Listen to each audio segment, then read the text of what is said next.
Hey guys, Bowen coming to you from the Culinary Development Kitchen today, and what we're going to do is a demonstration on coconut prawns, because this dish has been very successful so far, and we're launching it on June 28th.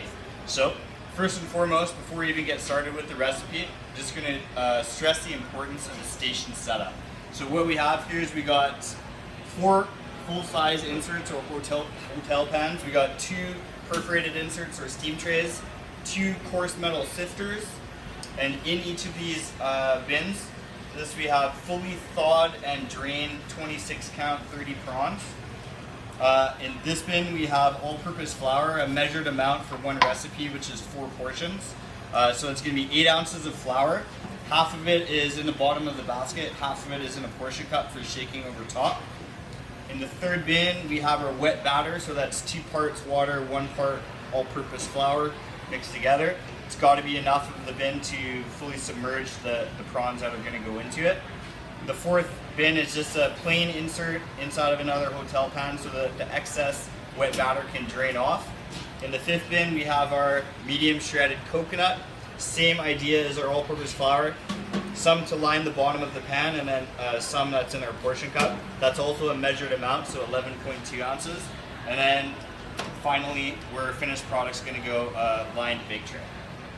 Hi guys. Okay, so now that we've gone through station setup for coconut prawn, I'm just going to go through each of the steps and explain what's happening before I actually do the process. So, going back to our fully thawed and drained prawns, this is an absolutely critical step for breading, because if they're not fully drained and they have excess moisture on them, that's going to result in excess all-purpose flour getting onto the prawn and resulting in a cakey product.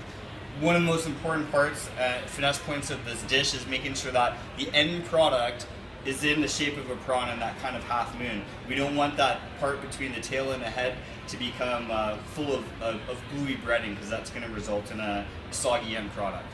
So we're going to go from the fully thawed drained prawns into the all-purpose flour, make sure that they're fully coated, shake them off so that there's no excess flour onto them, into the wet batter.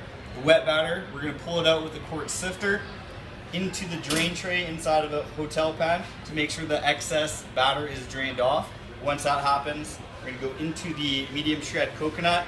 We're going to toss the coconut over top of it and make sure that we give a nice gentle press to ensure the coconut adheres to the prawn, and then we're going to pull them out and put them onto our finished tray.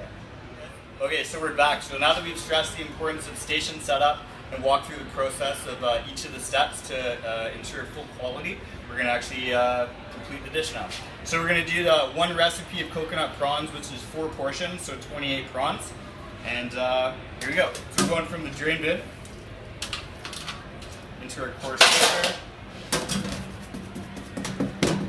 flour on top, every prawn's coated, into the wet batter. I'm going to use this spatula here to make sure that move these prawns around so that they're fully coated in wet batter and I don't have to stick my hands into it.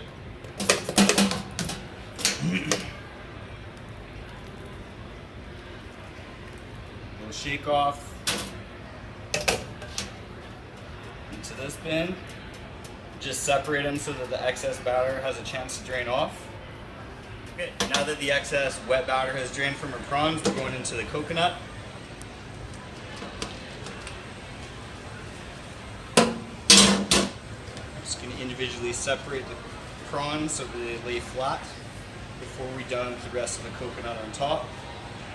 It's going to ensure nice even breading.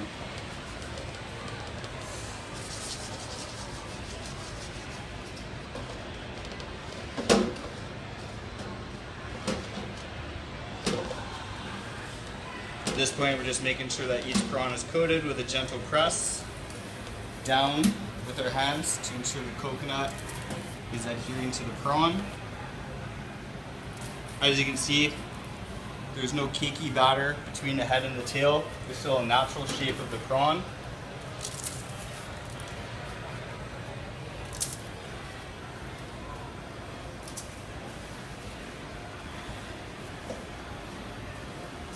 Okay, so here we have our one recipe or 4 portions of finished product coconut prawns. As you can see, finesse point, still seeing the natural shape of the prawn, no cakey, gluey breading in between the head and the tail. And as you can see in the bin that we had our coconut in, there's a little bit left over with some moist chunks in there. So this is still a usable product. So what we're gonna do here, put it into a coarse sifter, get rid of any of those moist chunks as per our golden rules of breading. Right there. That's gonna go into our waste bin. And then you can start fresh for your next batch. Use this and then top it up with any extra that you need to meet your required part.